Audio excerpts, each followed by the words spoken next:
Hello everyone, welcome to our YouTube channel JK latest info. तो यहाँ पर आज की इस वीडियो में हमने जम्मू कश्मीर की हिस्ट्री को स्टार्ट किया था, उसका आज हम पार्ट 3 देखने वाले हैं, समझने वाले हैं सब कुछ जो भी है।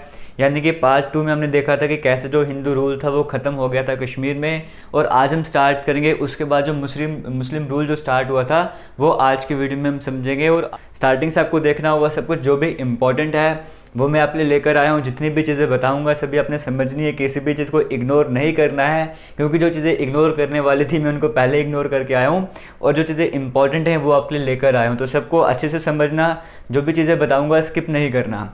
यहाँ पर हम बात करें लास्ट की वीडियो में, हम बात करें जब हमने हिंदू रूल के बारे में पढ़ रहे थे, और लास्ट में हमने एक नाम देखा था शाह मीर। कहा था कि शाह मीर ने जो थ्रोन अपने कब्जे में कर लिया था, तो शाह मीर ने जब थ्रोन कब्जे में कर लिया था तो वहाँ से डायनेस्टी कौन सी बन जाएगी, वहाँ से डायनेस्टी बन जाएगी शाह मीर डायनेस्टी। और ये मुस्लिम रूल की आप कह सकते हो इस्टेब्लिशमेंट हो गई थी, बिगिनिंग हो गई थी कश्मीर में। अब यहाँ पर आगे बढ़ने से पहले, क्योंकि आज का लेक्चर इतना बड़ा नहीं बनने वाला है, अगर मैं सिर्फ आपको लेक्चर डिलीवर करूँगा तो यहाँ पर एक छोटी सी स्टोरी जो कि काफ़ी टाइम हो गया हमने नहीं डिस्कस की, एक मोटिवेशनल स्टोरी है, हो सकती है आपके लिए, वो आपसे डिस्कस करना चाहूँगा। और जो इंटरेस्टेड नहीं है उनसे मैं रिक्वेस्ट करूँगा कि आप अब आने वाले 3 से 4 मिनट स्किप करके आगे से वीडियो देखना स्टार्ट कर सकते हो। ये उन लोगों के लिए बताना चाहता हूँ जो मानते नहीं अपनी मैंटेलिटी को। देखो कहते हैं ना कि अगर थिंकिंग चेंज करोगे, अगर सोच बदलोगे तो दुनिया बदल जाती है। उसकी छोटी सी एग्जांपल आपको देने जा रहा हूँ, एक छोटी सी कहानी सुनाने जा रहा हूँ जो हो सकती है आपने सुनी हो कभी ना कभी, क्या पता आप सबने सुनी हो, बट कुछ लोगों ने नहीं सुनी होगी, तो मैं उन तक ये मैसेज पहुँचाना चाहता हूँ, आप ज़रूर सुनना। ये स्टोरी एक लड़की की, कैसे वो मैंटेलिटी चेंज होती है ना, तो कैसे इंसान चेंज हो जाता है, वो आपको चीज़ें बताना चाहूँगा। अगर आपकी मैंटेलिटी है कि एग्ज़ाम मेरा क्रैक नहीं हो सकता, मैंने अभी पढ़ना स्टार्ट किया है या पहले से भी पढ़ रहा हूँ तो भी है कि एग्ज़ाम क्रैक नहीं होगा, अगर वो मैंटेलिटी रख के चलोगे तो एग्ज़ाम क्रैक नहीं होगा, मैंटेलिटी चेंज करोगे तो एग्ज़ाम भी क्रैक होगा। ज़्यादा बोल दिया, अब स्टार्ट करते हैं हम स्टोरी को। एक लड़की की कहानी है जो कि अपने आप को समझती है कि मैं ब्यूटीफुल नहीं हूँ, जो मतलब कहीं पर भी जाती थी लोग ज़्यादा इसको मतलब इग्नोर वगैरह किया करते थे, ऐसा कहते हो। ऑफिस में जब वो जाया करती थी तो वहाँ पर एक लड़का जिसको वो चाहती थी कि वो मुझे देखे, तो वो भी नहीं देखा करता था, तो हमेशा अपसेट सा रहना, अपने दुनिया में लगे रहना, इस तरह का काम चला करता था। एक दिन वो वैसे ही अपने ऑफिस की तरफ जा रही थी और वहाँ पर एक शोरूम रहता है रास्ते में, और वो शोरूम में एंटर करती है और वहाँ पर उसको हैट दिखती है, और हैट उसको बहुत ज़्यादा पसंद आती है। वो ट्राई करती है, मिरर के सामने जाती है तो उसको इतनी पसंद आती है कि उसको देख के अंदर से फीलिंग आती है, हाँ मैं जेन्युइनली बहुत ब्यूटीफुल लग रही हूँ, तो आज मज़ा आ जाएगा। इस तरह की वहाँ पर फीलिंग्स रहती हैं। और उसी टाइम पीरियड पर क्या होता है, एक छोटी सी लड़की भी वहाँ पर आई होती है अपनी मम्मा के साथ, और वो उस लड़की को देख के बोलती है, मम्मा वो हैट देखो कितनी प्यारी लग रही है, वो दीदी कितनी प्यारी लग रही है, मुझे भी वही वाली हैट लेनी है। और जैसे वो ये बात सुनती है प्यारी लग रही हूँ, अंदर से और मतलब फीलिंग अच्छी भी लाना स्टार्ट हो जाती हैं, पॉजिटिव वाइब्स कहते हैं ना, वो निकलना स्टार्ट हो जाती है वहाँ से। फिर वो जब काउंटर में जाती है बिल पे करने के लिए, तो वहाँ पे काउंटर में जब बिल पे कर रहे हो तो तभी वहाँ पे लोग तारीफ़ करते हैं, प्रेज़ करते हैं कि आप बहुत ब्यूटीफुल लग रहे हो इस हैट में, तो सब कुछ ठीक रहता है। फिर वो वहाँ से निकलती है शोरूम से बाहर, तो एक बाहर की तरफ जब वो निकलती है तो अलग से ही एटमॉस्फेयर वहाँ पर देखने को मिलता है, मतलब अलग सी फीलिंग आज देखने को मिल रही होती है। जब ऑफिस में एंट्री करते हैं तो ऑफिस में वो लड़का जो चाहती थी कि मुझे देखे, वो उसको कहता है कि आज के दिन खाना खाने का मन नहीं है तो चलो कॉफ़ी पीने चलते हैं। तो आज कॉफ़ी की टर्न भी आ गई है, तो ऑफिस में भी सभी जो कुलीग्स वगैरह होते हैं वो सभी के सभी प्रेज़ कर रहे हो, तो आप बहुत ब्यूटीफुल वगैरह लग रहे हो, इस तरह से सभी अपने अपने तरीके से प्रेज़ करते हैं, सबका अपना अपना तरीका होता है प्रेज़ करने का। फिर अब घर जाने की बारी आई, ऑफिस का काम खत्म हुआ, अब घर भी जाना है। इवनिंग में आज सोचते हैं कि बस से नहीं जाना है, टैक्सी से जाऊंगी। जैसे टैक्सी के लिए हाथ निकालते तो आगे 3-4 टैक्सी सामने खड़ी होती हैं कि हमारी टैक्सी में चलो, हमारी टैक्सी में चलो, अंदर से और अच्छी फीलिंग आ जाती है वहाँ से। फिर जब घर पहुँचते हैं तो मम्मा नॉक करते हैं, मम्मा दरवाज़ा खोलते हैं, तो मम्मा देख के बोलते कितनी प्यारी लग रही है आज तुम, इस तरह से बोलती है। तो फिर वो आगे से लड़की रिप्लाई पता क्या करती है, लड़की मम्मा को बोलती है, हाँ है ना मेरी हैट जो कितनी ब्यूटीफुल लग रही है, मेरे पे हैट सूट करती है ना, मैंने पहले कहा था मेरी पसंद बड़ी अच्छी है। तो मम्मा कहते हैं कौन सी हैट, मुझे तो कोई हैट दिख नहीं रही है। तो ऐसे ऊपर की तरफ हाथ लगाते तो हैट होती नहीं है। फिर वो सोच में पड़ जाती है कि वो मेरी हैट रखी कहाँ पे, क्या वो मैं टैक्सी पे तो नहीं छोड़ के आ गई हूँ हैट। फिर जब याद करती ना चीज़ें, फिर उसको याद आता है, ओहो लड़की ऐसे करती ना OMG तो वो भी वैसे ही करती है, और वो बोलती है कि उसको याद आता है कि वो हैट तो मैं वहाँ पे शोरूम में ही भूल गई थी, जब मैं वहाँ पे बिल पे करने जा रही थी वो हैट तो मैंने वहीं पर रख दी थी, वहाँ से हैट मैंने उठाई ही नहीं। फिर उसको धीरे धीरे समझ आता है कि ये वो हैट नहीं थी जिसके कारण वो ब्यूटीफुल लग रही थी, ये उसकी थिंकिंग थी, जो उसकी सोच अंदर से चेंज हो गई थी ना कि हाँ मैं आज ब्यूटीफुल लग रही हूँ, जिसके कारण उसके चेहरे पर स्माइल थी, जिसके कारण उसके चेहरे पर स्माइल थी, जो पॉजिटिव वाइब्स आ रहे थे, जो पॉजिटिव एटीट्यूड के साथ वो चल रही थी, लोगों से बातें कर रही थी, वो उसकी ब्यूटीफुल मतलब वो उसकी ब्यूटी थी, वो उसको ब्यूटीफुल मतलब बना रहे थे, ना कि वो जो हैड थी वो उसको ब्यूटीफुल बना रही थी। कहने का मतलब ये है कि अगर आप अपनी सोच बदलोगे ना, अपनी थिंकिंग बदलोगे तो सब कुछ बदल जाता है। एक एग्जांपल आपके सामने ला के रखी है मैंने। अगर अभी किसी को लगता है कि एग्ज़ाम पास आ चुके हैं और यहाँ पर मेरी प्रिपरेशन वगैरह नहीं है, 20-25 दिन का टाइम है, 20-22 दिनों का टाइम है, मैं एग्ज़ाम क्रैक नहीं कर सकता हूँ, तो आपको बताना चाहूँगा सोच बदलोगे ना तो एग्ज़ाम क्रैक होगा। अगर आपका माइंड जो है आपके सामने 50 ऐसे रीज़न ला के रख रहा है कि हाँ तुम एग्ज़ाम क्रैक नहीं कर सकते हो, तो तुम उसके सामने 52 रीज़न ऐसे ला के रखो कि हाँ मैं एग्ज़ाम क्रैक कर सकता हूँ। हमेशा नेगेटिव सोचते हो ना, तो पॉजिटिव भी सोच लो थोड़ा सा। कई सारे रीज़न आपको देखने को मिलेंगे ऐसे, जो आप अपने माइंड को बताओ कि हाँ मैं एग्ज़ाम इसलिए क्रैक कर सकता हूँ, ये चीज़ है मुझे एग्ज़ाम क्रैक करना है, इस कारण मुझे एग्ज़ाम क्रैक करना है। आप आराम से एग्ज़ाम वगैरह क्रैक करोगे। ज़्यादा बोल दिया है, आज हम चलते हैं शाह मीर डायनेस्टी की तरफ। हम बात करें शाह मीर डायनेस्टी की बात करें, इसके फाउंडर कौन होंगे? ऑब्वियस ही बात है शाह मीर इसके फाउंडर रहेंगे। जब उन्होंने थ्रोन संभाला था, जब थ्रोन पर आए थे तो किस नाम से आए थे? सुल्तान शमसुद्दीन। आपके एग्जाम में क्वेश्चन आ सकता है कि शाह मीर का और नाम क्या था, या फिर सुल्तान शमसुद्दीन का और दूसरा नाम क्या था? तो शाह मीर का ही नाम था सुल्तान शमसुद्दीन। कब आए थे थ्रोन में? 1354 से लेकर 1373 तक रहे थे। डेट याद रखने को ज़रूरी नहीं है, आप नाम याद रखना दोनों। और इनके टाइम पीरियड पर यह था कि मुस्लिम रूल तो आ गया था। अब ऐसा नहीं होता कि मुस्लिम आके तो हिंदुओं को भगाएंगे, वैसा कुछ नहीं होता। हम स्टार्टिंग से रिलेशनशिप अच्छे रहे हैं, अभी कुछ टाइम पीरियड हुआ है जो रिलेशनशिप थोड़े से गंदे हुए हैं, ख़राब हुए हैं, वो भी कुछ कुछ जगह पर कुछ लोगों की वजह से होता है। आप में से तो हम सारे इंसान ही है ना। तो यहाँ पर कहा गया कि सुल्तान, जब हम ये मुस्लिम रूल स्टार्ट होता है यहाँ पर, तो वहाँ पर था ऐसा कि जितने भी मुस्लिम्स थे ना वो हिंदुओं की रिस्पेक्ट किया करते थे। उससे पहले भी था कि हिंदू मुस्लिम की रिस्पेक्ट किया करते थे। यहाँ पर भी ऐसा था कि जो मुस्लिम थे, हम शाह मीर की बात करें, वो खुद इतनी रिस्पेक्ट किया करते थे हिंदुओं की। कोई भी मतलब होगा ना ओकेजन वगैरह, कोई सेलिब्रेशन होगा, कोई त्यौहार आ जाएगा, तो वहाँ पे वो पार्टिसिपेट किया करते थे खुद ही वहाँ पर। मतलब इनसे पहले क्या था, हिंदुओं ने खुद हिंदुओं पर, जो हिंदू रूलर थे ना, उन्होंने खुद ही कई तरह के टैक्स वगैरह लगा के रखे थे। इन्हें वो सब हटा दिए कि किसी तरह के टैक्स देने की ज़रूरत नहीं है, जितना चाहिए उतना ही हमें लेना है, एक्स्ट्रा टैक्स हमें नहीं लेने। या कुछ जजिया वगैरह टैक्स जो इस तरह के इम्पोज होते थे ना वहाँ पे, वो सब चीज़ें, हाँ वो तो अभी आया नहीं था, वो तो बाद में आएगा। मतलब मैं आपको बताने की कोशिश कर रहा हूँ कि सभी स्टेबल थे, सबको इक्वली ट्रीट करते थे। ऐसे नहीं था कि सिर्फ वहाँ पर हिंदू थे या मुस्लिम थे, वहाँ पे और भी रिलीजन थे, जैसे क्रिश्चियन भी थोड़े बहुत थे, बुद्धिज़्म के कई सारे थे, तो सभी को इक्वली ट्रीट किया जाता था, सबको माना वहाँ पर जाता था। एक बेस्ट एग्जांपल है, इनके जो कोर्ट था ना, दरबार था, वहाँ पे दो मिनिस्टर, हिंदू मिनिस्टर कौन से थे? एक कोटा भट्ट और एक उदयश्री। ये उनके कोर्ट में मिनिस्टर थे जो कि हिंदू थे, जो कि उनको इन्फॉर्म किया करते थे, उनको मतलब आप कह सकते हो ना उनकी हेल्प असिस्ट किया करते थे। वो कौन थे? वो हिंदू वहाँ पे मिनिस्टर वगैरह थे। तो आप समझ सकते हो किस तरह की वहाँ पे बॉन्डिंग वगैरह थी हिंदूज़ और मुस्लिम्स के बीच में। बहुत अच्छा टाइम चल रहा था और पीसफुल माहौल बना हुआ था कश्मीर में उस टाइम पे। तो कौन कौन थे हिंदू रूलर? आपके एग्जाम में क्वेश्चन आ सकता है। कोटा भट्ट और उदयश्री दो हिंदू रूलर थे, और भी कई सारे थे इंपॉर्टेंट जो दो नाम है ना वो आपसे मैंने डिस्कस किए। और इतने पावरफुल थे, इतनी एनर्जी इन पर रहती थी ना कि कई सारे जगह जैसे कनक्योर वगैरह किया था, सिंध की तरफ गए थे, सिंध जीत गए, जब वापस रिटर्न कर रहे थे तो अफगान जीत गए, काबुल जीत गए, गजनी जीता, कंधार जीता, पखाले, स्वात, मुल्तान, गिलगिट, इस तरह से कई सारी जगहों को जीतते जा रहे थे। बट क्रूल बिल्कुल नहीं थे, सबको इक्वली ट्रीट किया करते थे, बिल्कुल अच्छे से ट्रीट कर रहे थे। लोगों को पता है कि जो राज्य वगैरह है, जितने भी लोग रहते हैं, उनका मुझे प्रॉपरली ध्यान वगैरह रखना है, वो सब क्या करते थे। कौन? शाह मीर डायनेस्टी की हम बात कर रहे हैं यहाँ पे। सुल्तान शमसुद्दीन की बात कर लो या शाह मीर की बात करो, इवन पूरे मुस्लिम रूल की बात करेंगे ना, सबके सब अच्छे थे। सिर्फ एक सुल्तान सिकंदर आएगा ना, इसको छोड़कर बाकी सब ने इक्वली ट्रीट किया था। सब एक दूसरे को भाई बहन मानकर इस तरह से चला करते थे। आगे चलते हैं, शाह मीर के बाद कौन आते हैं? शाह मीर के बाद यहाँ पर आते हैं शाहउद्दीन। देखो ये सुल्तान शाह मीर बोलेंगे, सुल्तान शाहउद्दीन बोलेंगे, सुल्तान कुतुबुद्दीन बोलेंगे, सुल्तान सिकंदर बोलेंगे, सुल्तान जैनुल अब्दीन बोलेंगे। मैं सुल्तान वर्ड यहाँ पे यूज़ नहीं करा, डायरेक्टली यहाँ पर लिखा हुआ है, ठीक है, आप समझ जाना। इसके बाद कौन आते हैं? सुल्तान शाहउद्दीन यहाँ पर आते हैं। इनको ललित आदित्य भी कहा जाता है मिडिवल कश्मीर का। इससे पहले कालकोटा डायनेस्टी में थे ना ललित आदित्य, तो मिडिवल कश्मीर की बात करें उस टाइम पर ललित आदित्य किसको कहा जाता था? शाहउद्दीन को कहा जाता था। और यहाँ पर ना इनके टाइम पीरियड पर क्या हुआ था, एक रूलर थे काशा करके, मतलब सेंट्रल एशिया के वो वो वहाँ पर आए थे कन्कर करने के लिए, उनकी आर्मी बहुत ज़्यादा थी, इनकी आर्मी इतनी ज़्यादा नहीं थी, उनकी आर्मी बहुत ज़्यादा थी, फिर भी ये जीत गए थे उनसे। और जीत गए थे जब, तो जैसे अगर हम बात करें कई सारी जो सेंट्रल एशिया के कई सारी जगह थे ना, वहाँ पर उन्होंने कब्जा वगैरह भी कर लिया था। और ये भी बिल्कुल मतलब थे ना कि किसी भी तरह का इनजस्टिस नहीं है, पूरी तरह से जस्टिस रहना है, हिंदू हो चाहे किसी भी रिलीजन के हो, सबको इक्वली ट्रीट किया करते थे। इस टाइम पर कश्मीर का माहौल बहुत अच्छा था, सब कुछ अच्छे से चल रहा था। और इनके टाइम पे बताना चाहूँगा, जब ये कन्कर के लिए निकल रहे थे ना, मतलब लड़ाई वगैरह के लिए बाहर निकल रहे थे, तो उनके कई सारे मिनिस्टर्स थे जिन्होंने इनको कहा कि हमें पैसे की ज़रूरत है, तुम एक काम करो, रास्ते में जितने भी टेम्पल वगैरह उन्हें डिस्ट्रक्शन को तोड़ दो, वहाँ की जितनी भी चीज़ें वगैरह वो अपने पास ले लो, हमें वहाँ से पैसे वगैरह मिल जाएंगे और पैसे की सख्त ज़रूरत है। तो उनकी कुछ वर्डिंग्स थी, जैसे उन्होंने कहा था कि कैसी बातें कर रहे हो तुम लोग यहाँ पर, मतलब वहाँ पर कुछ पुराने लोगों ने, जो हमारे हिस्टोरियंस नहीं कहूँगा, जो हमारे एंशिएंट्स थे, उन्होंने इतनी सारी चीज़ें वहाँ पर रखी थी। मतलब उन्होंने कुछ लोग उन आइडल्स की, मूर्तियों की पूजा किया करते थे, कुछ ने तो अपना नाम बनाने के लिए चाहे बनाए थे, मंदिर वगैरह जो भी बनाए थे, कुछ लोगों को पूजा किया करते थे, मतलब डिवोटीज थे अच्छे से।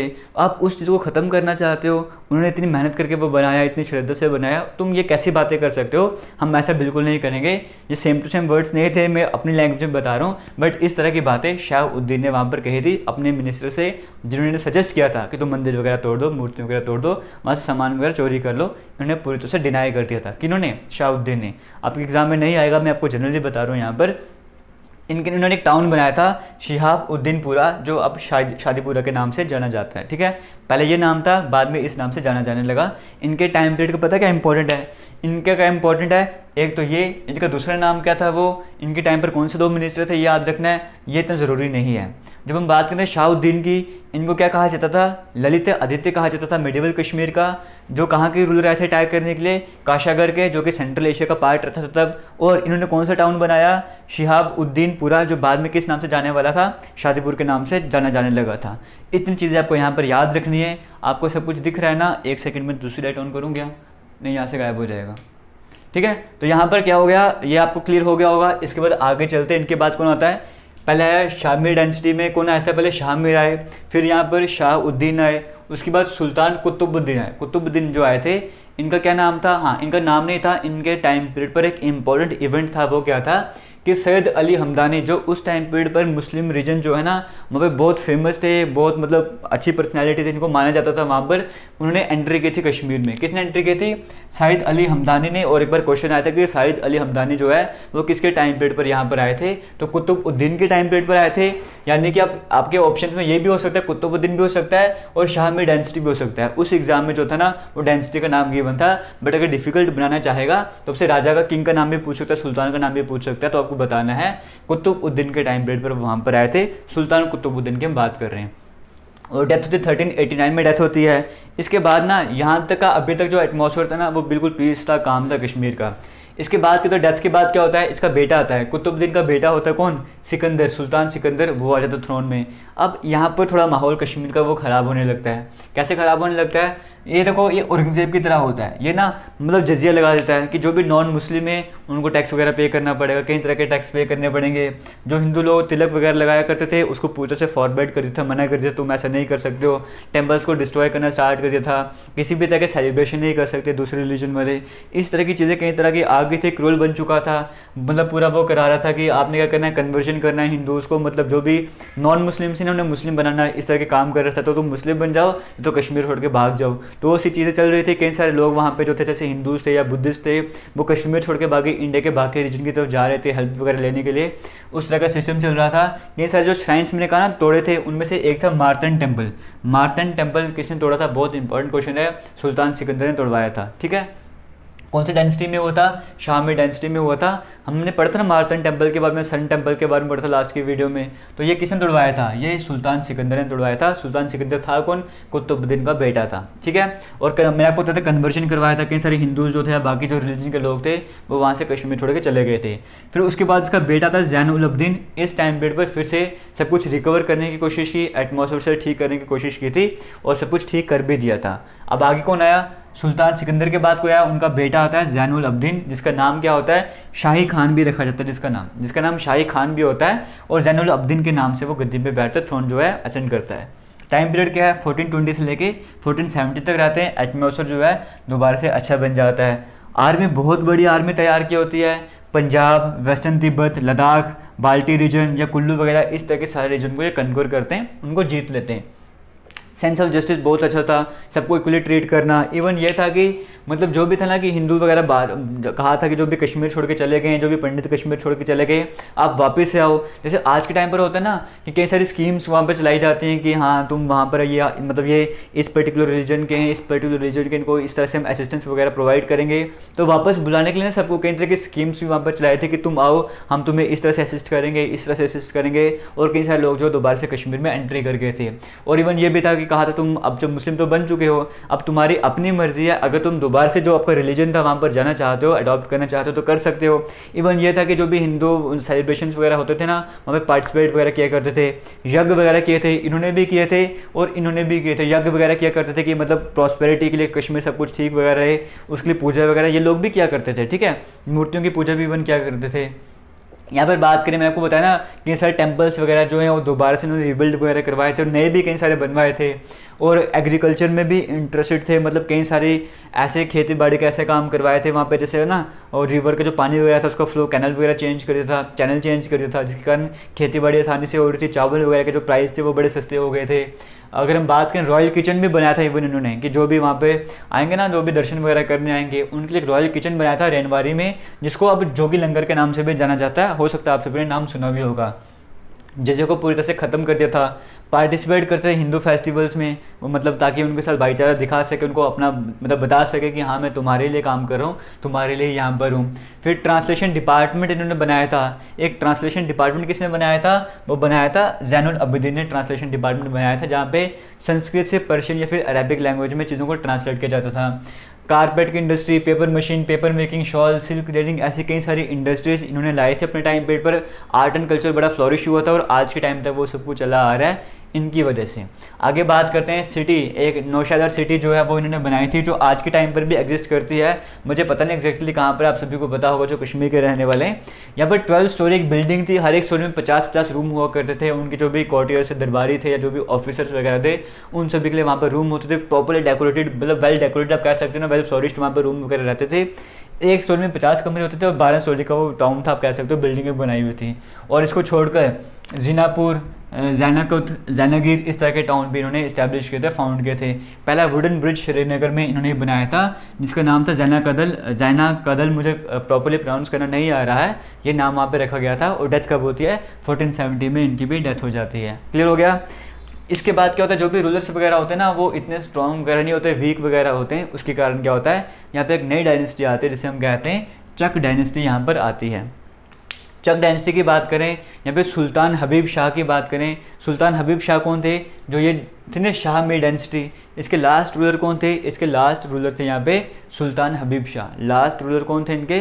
लास्ट रूलर थे सुल्तान हबीब शाह की बात करते हैं, वो लास्ट रूलर थे। उसके बाद होता गया है गाजी चक की बात करें। हाँ, अब यहाँ पे तो हो गया ना, लास्ट रूलर थे, वीक होते हैं, सब कुछ सही से मतलब सही से मैनेज नहीं कर पाते हैं, तो क्या होगा, ये डायनेस्टी खत्म हो जाएगी, नई डायनेस्टी आएगी। नई डायनेस्टी कौन सी आती है? नई डायनेस्टी यहाँ पर आती है चक डायनेस्टी, जिसके फाउंडर कौन होते हैं? फाउंडर थे गाजी चक। गाजी चक होते हैं एक्चुअली में इनके टाइम पीरियड पर ना एक मिलिट्री जनरल होते हैं, प्रोमिनेंट मिलिट्री जनरल होते हैं, जिनको वहाँ के लोग अपॉइंट करते हैं कि नहीं ये गद्दी के लायक नहीं है, थ्रोन के लायक नहीं है, तुम संभालो। तो गाजी चक जो है वो थ्रोन संभालना स्टार्ट कर देते हैं और एक नई डायनेस्टी बनाते हैं, जिसका नाम रहता है चक डायनेस्टी। और ये होते कौन है? लंकर चक के बारे में हमने डिस्कस किया था ना, जब हिंदू रूल एक तरह से खत्म हो रहा था, कई सारे बाहर से लोगों ने अटैक किया था ना इंडिया में, जब आए थे वो इंडिया में आए थे कई सारे, जैसे रिंचिक के बारे में बात की थी, तब लंकर चक की भी बात की थी। ये उन्हीं के आप कह सकते हो, उन्हीं के वंशज थे, उन्हीं के एसेंडेंट आप कह सकते हो, उन्हीं के थे।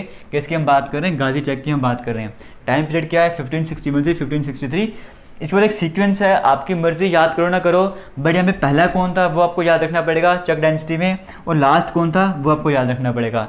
इनके पास आते हैं हुसैन शाह चक, फिर आते हैं सुल्तान अली शाह, फिर आते हैं यूसुफ शाह चक। कन्फ्यूजन रहता है, जो आप बेसिक बुक्स लोग हैं जीके वगैरह की, हिस्ट्री वगैरह के लिए, वहाँ पर कहा जाता है कि जो लास्ट रूलर थे वो यूसुफ शाह चक थे। बट आपको बताना चाहूँगा जो लास्ट रूलर थे ना वो याकूब शाह चक थे। वो कौन थे? वो याकूब शाह चक थे, यूसुफ शाह चक नहीं थे। यूसुफ शाह चक के बारे में बात करूँ, इन्होंने हब्बा खातून से शादी की थी, बहुत ही ब्यूटीफुल थे और ख़ुद भी मतलब इन्हीं चीज़ों में इंटरेस्ट रखते थे, तो शादी वगैरह की थी। मतलब इनका भी ये था कि है नहीं कि हाँ मतलब राजा हूँ मैं, सुल्तान वगैरह हूँ, किंग वगैरह हूँ, तो मुझे आसपास का माहौल देखना है, कोई आके अटैक भी कर सकता है, वो टेंशन नहीं किसी तरह की, बस इन चीज़ों की मौज मस्ती वगैरह करनी और किसी तरह की टेंशन नहीं थी। शादी की थी हब्बा खातून से। उसके बाद क्या होता है, इनका कि बेटा होता है याकूब शाह। इनका एक्चुअली होता क्या है, ये ना इनके टाइम पीरियड पे कोई आके अटैक कर जाता है तो अपनी हेल्प करने के लिए, इस टाइम पीरियड पर मुगल भी थे इंडिया में, बात करें सेंट्रल इंडिया में मुगल यहाँ पर आए हुए थे उस टाइम पीरियड पर, ये मुगल्स के पास जाते हैं हेल्प करने के लिए, मुगल इनकी हेल्प वगैरह करते हैं। और बाद में होता है कि याकूब शाह इनका जो बेटा होता है ना, जब वो राज करता है उसी टाइम पर मुगल वगैरह अटैक भी करते हैं और जहाँ पर ये हार जाता है और मुगल आर्मी जो है वो यहाँ पे इस्टेब्लिश हो जाती है और मुगल रूल यहाँ पे स्टार्ट हो जाता है। यहाँ पर शाह में डायनेस्टी खत्म हो गई, चक डायनेस्टी खत्म हो जाती है और अब हमारे पास क्या आता है, मुगल रूल जो इस्टेब्लिश हो जाता है 1587 में। और नेक्स्ट वीडियो से हम मुगल रूल के बारे में पढ़ेंगे। मुझे उम्मीद है कि आज के लेक्चर में कुछ तो समझ आया होगा, थोड़ा बहुत तो समझ आया होगा ना, नहीं समझ आया एक बार फिर से वीडियो को देखना, अगर टाइम मिलेगा तो फास्ट करके देख लेना, बट ज़रूर समझना। और जम्मू कश्मीर की हिस्ट्री का पार्ट 3 था, जल्दी ही हमारे जम्मू कश्मीर की हिस्ट्री जो ख़त्म होने जा रही है। आपको बताना चाहूँगा हमारा इंस्टाग्राम, हमारा टेलीग्राम, ट्विटर सभी JK लेटेस्ट इन्फो के नाम से है, आप जाके ज्वाइन कर सकते हो। और किसी भी तरह का डाउट होगा कमेंट सेक्शन में कमेंट करके ज़रूर पूछना। 2000 लाइक का हम टारगेट रख के चलते हैं, मुझे उम्मीद है आप वीडियो को लाइक करोगे और टारगेट अचीव करवाने में हमारी हेल्प करोगे। आपको बताना चाहूँगा एक काम, जैसे आपको कहता था वही किया करो प्लीज़, आपसे रिक्वेस्ट है कि टेलीग्राम में डिस्कशन, जैसे हमने जम्मू कश्मीर की हिस्ट्री कर रहे हैं इसकी डिस्कशन किया करो, जो भी चीज़ें हमने कवर कर लिए ना उन सभी की अगर आप डिस्कशन करोगे ना आपके अच्छे से रिविजन होती जाएगी, ये काम प्लीज़ किया करो।